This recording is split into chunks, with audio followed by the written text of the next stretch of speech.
सिया राम जय जय राम। सिया राम जय जय राम। सिया राम जय जय राम। सिया राम जय राम। रघुनंदन जय सिया राम। रघुनंदन जय सिया राम। जय जय श्री सीताराम। प्रिय भक्तजनों, रविंद्र जैन ग्रुप द्वारा प्रस्तुत की जा रही सुनो श्री राम कहानी के पिछले एपिसोड में आपने सुना कि कैसे दशरथ जी की मृत्यु के बाद भरत जी और शत्रुघ्न जी को उनके ननिहाल से वापस बुलाया जाता है। कैसे भरत जी अपनी माता कैकेयी का परित्याग कर देते हैं और कैसे गुरुदेव वशिष्ठ जी की आज्ञा पर अपने मृतक पिता चक्रवर्ती महाराजा दशरथ जी का अंतिम संस्कार करते हैं। भक्तजनों, अब सुनो श्री राम कहानी के अगले एपिसोड में प्रस्तुत है श्री राम कथा के वे प्रसंग जिनमें रघुकुल के कुल गुरु ब्रह्म ऋषि वशिष्ठ जी भरत को अयोध्या का राज सिंहासन स्वीकार करने का अनुरोध करते हैं। सुनहु भरत भाभी प्रबल, बिलखि कहु मुनिनाथ। सुनहु भरत भाभी प्रबल, बिलखि कहु मुनिनाथ। हानि लाभ जीवन मरण, जस अपजस विधि हाथ। हानि लाभ जीवन मरण, जस अपजस विधि हाथ। मुनिनाथ गुरुदेव वशिष्ठ जी ने बिलखते हुए दुखी होकर कहा, हे भरत सुनो, भावी अर्थात होनी बहुत बलवान है। हानि लाभ जीवन मरण यश और अपयश ये सब विधाता के हाथ में है। इन पर किसी जीव का कोई वश नहीं है। संभवतः यही विधि का विधान है कि राम को सीता और लक्ष्मण के साथ वन जाना ही था। उनके वियोग में दशरथ जी का मरण होना ही था और तुम्हें अयोध्या का राज सिंहासन मिलना था। इसलिए इसे विधाता की इच्छा मानकर अब अयोध्या का राज सिंहासन ग्रहण करो। महाराज दशरथ ने अपने वचनों के लिए प्राण त्याग दिए।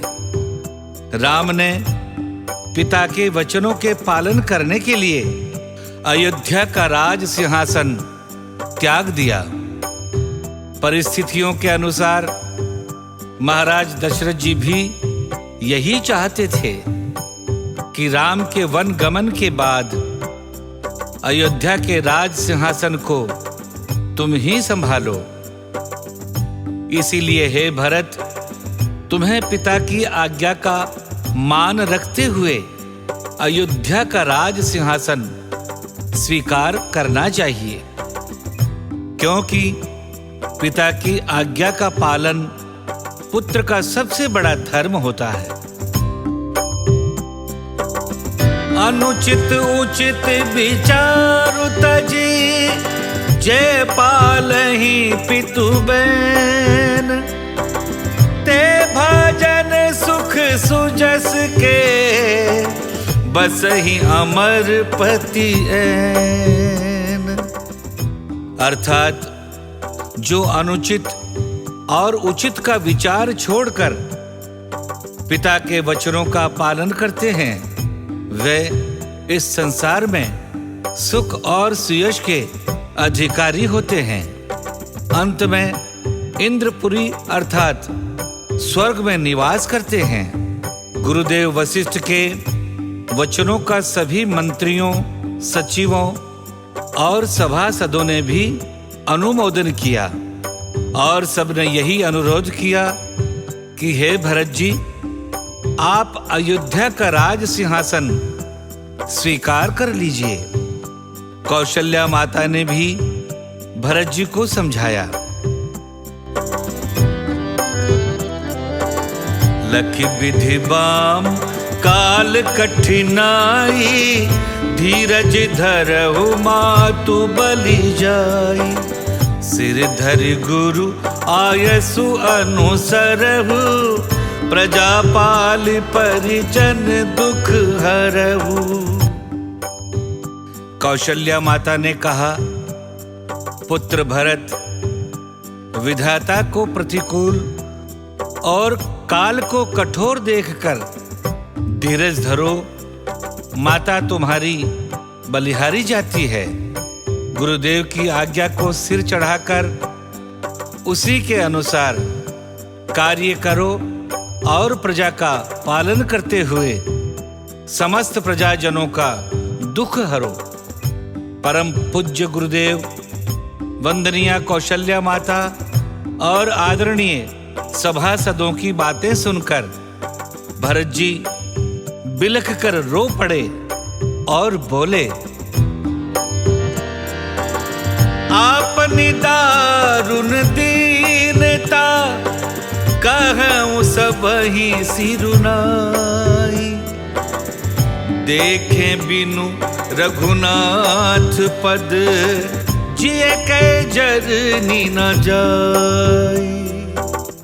श्री भरत जी बोले, सभी को शीश झुकाकर मैं अपनी दारुण दीनता कहता हूं। श्री रघुनाथ जी के चरण कमलों के दर्शन किए बिना मेरे जिए की जलन नहीं जाएगी, मेरे मन को शांति नहीं मिलेगी। भरत जी अपने तर्क संगत उत्तरों से गुरुदेव की आज्ञा अथवा अनुरोध को अस्वीकार करके वन से राम जी को मनाकर वापस लाने का प्रस्ताव रखते हैं और दृढ़ निश्चय करके भगवान श्री राम को मनाने के लिए अयोध्या से वन को जाने का निश्चय करते हैं। भगवान श्री राम के चरणों का स्नेही भरत जैसा दूसरा और कौन हो सकता है। भाई के प्रति भाई के प्रेम का इससे बड़ा उदाहरण और क्या हो सकता है। रविंद्र रामायण में सरस्वती पुत्र रविंद्र जैन जी ने इस प्रसंग को बड़ी सुंदरता से लिखा है, जिसे आप भी सुने। जहां दशरथ नहीं, लखन नहीं, नहीं सीता नहीं राम, ऐसे उजड़े अवध में क्या सुख क्या विश्राम, क्या सुख क्या विश्राम। राम मेरे अवलंब, मुझे अविलंब वहां जाना है। नयन नीर से चरण कमल धो, क्षमा दान पाना है। क्षमा प्रार्थना का विचार जैसे ही आया मन में, रुचि न तनिक भी रही भरत की, सुने राज भवन में। भरत जी ने जैसे ही यह घोषणा की कि मैं भैया राम को मनाने वन जाऊंगा, उन्हें मनाकर वापस ले आऊंगा और अयोध्या के राज सिंहासन पर बिठाऊंगा, वैसे ही अयोध्या की सारी राज्यसभा साधु साधु कहकर भरत जी की जय जयकार करने लगी। सब कहने लगे, भरत तुम धन्य हो, तुम धन्य हो, तुम धन्य हो। श्री राम के विरह में दुखी प्रजा, पुत्र विरह की आग से जलती हुई माताएं, और अपने परम प्रिय राम से बिछड़े हुए पारिवारिक जन भरत का निर्णय सुनकर गदगद हो गए और भरत के साथ वन जाने की तैयारी करने लगे। परिजन पुरजन सचिव सिपाही लिए भरत हुए वन के राही। संग चली तीनों माताएं प्रियवर मिलन के लिए आशाएं। अयोध्या का सारा मानव समाज राम जी को मनाने के लिए भरत जी के पीछे पीछे चल पड़ा वन की ओर। अयोध्या से निकलकर तमसा नदी को पार करके सई नदी के किनारे पहुंचकर प्रथम दिवस सबने विश्राम किया। अगले ही दिन वहां से आगे श्रृंगवेरपुर की ओर सारा अवध समाज चल पड़ा। भरत जी के साथ अयोध्या की सेना, अयोध्या के नगरवासी और बहुत बड़ा जन समुदाय चल रहा था। श्रृंगवेरपुर के आसपास पहुंचने पर जब निषाद राज ने देखा कि भरत जी इतनी बड़ी सेना के साथ उसी ओर जा रहे हैं जिस ओर राम जी गए हैं, तो उनके मन में संदेह उत्पन्न हो गया कि कहीं भरत जी राम जी के साथ युद्ध करके उन्हें समूल नष्ट तो नहीं करना चाहते हैं। कहीं वे अपने लिए अयोध्या का राज्य अकंटक तो नहीं करना चाहते हैं। राम जी की सेवा और राम जी के संयोग की भावना से निषाद राज ने अपने सारे सैनिकों को चेतावनी देते हुए कहा, हे मेरे शूर वीरों, तैयार हो जाओ, सारी नावों को डुबो दो। आज राम जी के लिए मरने का समय आ गया है। हम अपने प्राणों का दाव लगाकर भी भरत जी को यहीं रोकेंगे और राम जी की ओर नहीं जाने देंगे। समर मरण पुनि सुर सरि तीरा, राम काज छन भंग शरीरा। तजौ प्राण रघुनाथ निहोरे, दूहु हाथ मुद मोदक मोरे। युद्ध में मरना, वो भी गंगा के तट पर। और सोने में सुगंध वाली बात यह है कि श्री राम जी का काम है। ये क्षण भंगुर शरीर कभी भी नष्ट हो सकता है। राम काम में नष्ट हो, इससे अच्छा क्या हो सकता है। उस पर श्री राम जी के भाई भरत और हमारे राजा के हाथों हम मारे जाएं, इससे बड़े भाग्य की बात और क्या होगी। श्री रघुनाथ जी के निमित्त प्राण त्यागूंगा। मेरे तो दोनों ही हाथों में आनंद के लड्डू हैं। अर्थात यदि जीत गया तो राम जी का सेवक होने का यश प्राप्त करूंगा, और यदि मर भी गया तो श्री राम जी की नित्य सेवा प्राप्त करके उनके परम धाम में निवास करूंगा। निषाद राज के वचन सुनकर एक अनुभवी वृद्ध ने कहा कि एक बार भरत को परखने का विचार भी करना चाहिए। उस बूढ़े निषाद ने कहा, राम ही भरत मनावन जाहि, सगुन कहीं अस विग्रह नाही।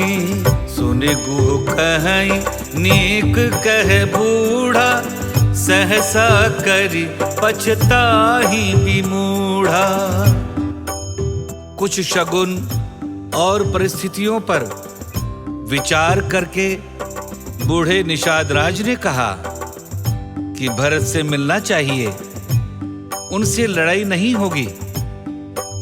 संभावना ऐसी लग रही है कि भरत जी श्री रामचंद्र जी को मनाने जा रहे हैं। यह सुनकर निषाद राजगुह ने कहा, ये वृद्ध ठीक कह रहे हैं। बिना सोच विचार किए कोई काम करके मूर्ख लोग पछताते हैं। इसीलिए भली भांति भरत जी के शील स्वभाव को समझे बिना और वास्तविकता के जाने बिना हमें युद्ध नहीं करना चाहिए। ऐसा विचार करके निषाद राज ढेर सारी उपहार सामग्री लेकर भरत जी के सामने उपस्थित हुए। गुरुदेव वशिष्ठ जी ने भरत जी को निषाद राज का परिचय देते हुए कहा, भरत, ये तुम सबके सहपाठी निषाद राज गु हैं। भरत जी को जब ये पता चला कि राम भैया निषाद राज से गले मिलकर आगे बढ़े हैं, तो उन्होंने राम भैया के समान जानकर ही उन्हें अपने हृदय लगाकर उनका अभिवादन किया। धन्य है हमारा सनातन धर्म और धन्य है इसके संस्कार, जहां एक राजा अपनी प्रजा को भी बड़े भाई का मित्र होने के कारण पूरे प्रेम के साथ गले लगाता है। प्रिय सीताराम भक्तों, सुनो श्री राम कहानी में आज की राम कथा यहीं तक। अगले एपिसोड में हम आपको सुनाएंगे कि कैसे भरत जी गंगा पार करके भरद्वाज मुनि के आश्रम पहुंचते हैं और कैसे भरद्वाज मुनि भरत जी सहित सारे अवध समाज का स्वागत सत्कार करके उनका अभिनंदन करते हैं। जीवन की अनमोल शिक्षाओं से भरी इस राम कथा को सतत सुनते रहने के लिए हमारे चैनल को सब्सक्राइब कर लें और हमारे साथ बने रहें और अपने विचार भी हमें अवगत कराते रहें। बहुत बहुत धन्यवाद। जय जय श्री सीताराम।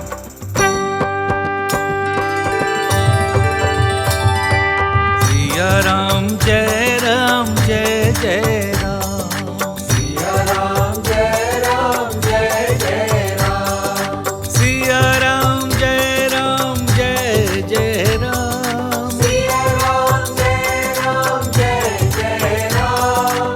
रघुनंदन जय जय सिया राम।